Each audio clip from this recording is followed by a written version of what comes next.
Oh my goodness, you guys, I just finished filming this video. I went to go make sure that everything was all there before I went to edit, and I noticed that my old sling is hanging out. Like, what the heck? This is my sling from when I broke my arm. I have no idea how it ended up hanging out of that drawer, but it did. I'm so sorry about that. I hope it doesn't distract you too much, but love you.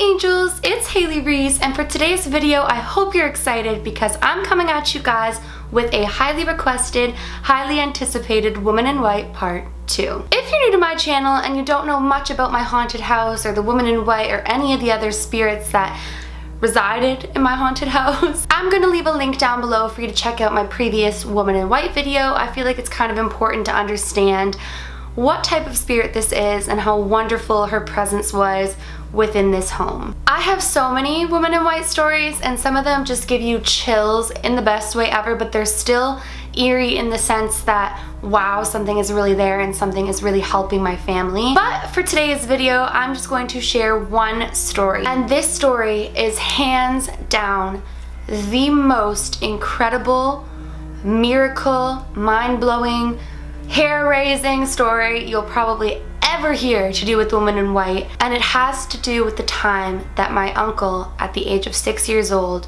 was buried alive in nearly 4 feet of sand and came out unharmed. If you guys want to hear this Woman in White story, definitely just keep on watching. But before we get into the story, I just want to say 2 things. First and foremost, if you are new to my channel and you're not yet subscribed but you do enjoy my videos, please go ahead, click the subscribe button. I post a ton of videos. I would love it if you would join our family.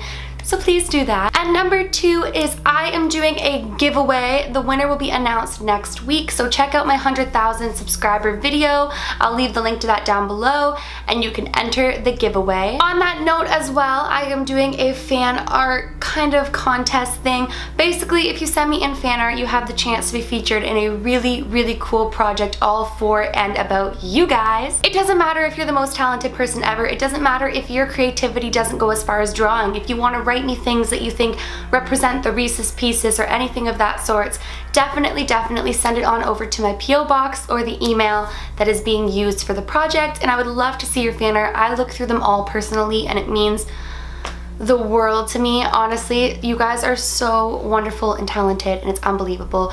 But without further ado, let's get into this video and I can't wait to share with you. So my mom has 2 brothers. I believe I've mentioned this in previous videos, I must have. My mom is the youngest of the 3, so she has a middle sibling and an older sibling, and today's story revolves around her oldest brother, Mike. Now around this time, they were living in my haunted house and occurrences with the Woman in White were already happening, and her presence was beginning to become very well known throughout the household. Now up the street, they were building a new subdivision, and I guess the best way to describe this is, you know when you go to a construction zone or you pass a construction zone and they're digging everything out, there is a huge pile of dirt. Now at the bottom of this pile of dirt, there was like a ravine and it was like this cool construction zone, and at this time of day, there was actually no construction taking place, so a lot of the neighborhood kids would go there, play in this little like ravine type area right at the bottom of the big pile of dirt. Now my Uncle Mike was 6 years old at the time, and he was playing with a little girl named Elaine who was 10 years old.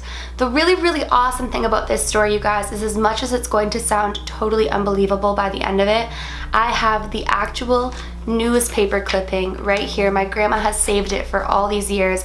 I will put a copy of it right up on the screen nearing the end of the video for you to see for your own selves that this story is very true. As much as I know my Reese's Pieces believe me, I feel like sometimes these stories are unbelievable, and to have this like little pinch of proof, it means the world to me. So I hope that you guys enjoy that touch of this story. So Elaine and my Uncle Mike are playing in this area when all of a sudden a sand slide takes place and a massive amount of dirt explodes everywhere. Now, Elaine doesn't get trapped in anything, but my Uncle Mike gets buried alive. And so she runs, she tells her dad, who was actually a police officer, and he right away calls 911 and asks for the fire rescue. He goes and bangs on the door of 4 neighbors, and they all grab their shovels and run to the area. Now, when they get there, please keep in mind that this wasn't just a small little sandslide. This was a huge sandslide, and none of them had any idea where to start. Now, the ambulance, the police, and the firefighters got there supposedly within 2 minutes of the time that they arrived to the area, and they all start going and going and going. And he was rescued within 15 minutes of them arriving to the area. Now, this is a tiny 6-year-old boy buried at the bottom of 3.5 feet of dirt and sand for what the fire rescue told my grandma would have had to have been a half an hour, because by the time Elaine ran and got her father, by the time he called the fire rescue, knocked on the door of 4 neighbors, and they grabbed all their shovels and headed down there, that had been about 15 minutes, and by the time he was rescued, it was another 15. So my little uncle at the time, 6 years old, was buried alive for half an hour. Every minute in a situation like this that passes is another minute closer to death. And nearing the end of the half an hour time frame, my grandma says that a lot of people were starting to feel hopeless that a tiny 6-year-old boy could survive not only the pressure of the sand on his body, but the lack of oxygen. They're digging and they're digging and they're digging, and he's found. And I guess what had happened was that he had landed in such a way that he was bent into almost what I'm presuming is the fetal position, where his knees and his head were tucked together, and he had created a tiny little air pocket. That within itself would be a miracle, that he even had a pulse and he was even breathing at this time. But although he had a heartbeat and he was breathing, he was completely unconscious, and they were still afraid of what would happen or the damages that could have been done. So they load him into the ambulance and they're rushing him to the hospital, and my grandma and grandpa are following closely behind. My grandma says that right when they pulled him out of the ambulance, he was awake. He seemed to have no injuries, he was coherent, he was comprehensive, and he was completely okay. So that within itself was completely a miracle. Now here is where the woman in white comes in. When Mike was laying in his hospital bed and they're just all completely relieved, in the midst of his days of coming back into things and comprehending what happened, he turns to my grandmother and says, "Tell the woman I say thank you." And that was all he said. He didn't specify that it was the woman in white. He didn't specify that she wore a white dress or anything of those sorts. He just said, "Tell the woman I say thank you." And when my grandma would later pry at him about this, he would not remember it. Now, when they're finally home and Mike is safe and sound in his bed, my grandma's getting ready to go to sleep, and she passes down the hallway, and right near the door of Mike's room, she sees the beautiful white dress walking into it. And so that was the moment that my grandma in her heart believes that it wasn't just coincidental the way Mike landed, that it wasn't just a miracle, it was a saving, and that, call her a guardian angel, call her a spirit that's maternal, whatever you want to call her, saved his life. I think this situation really made my grandma realize that there are good things looking out for people. There was no reason that a 6-year-old tiny little boy should have survived for half an hour under 3.5 feet of dirt. To me, that is so unbelievable. I'm going to insert the newspaper clipping right here for you, so take a moment to read that. But I mean, it's just truly remarkable. First of all, it's remarkable that within 15 minutes of arriving to the scene, they recovered him.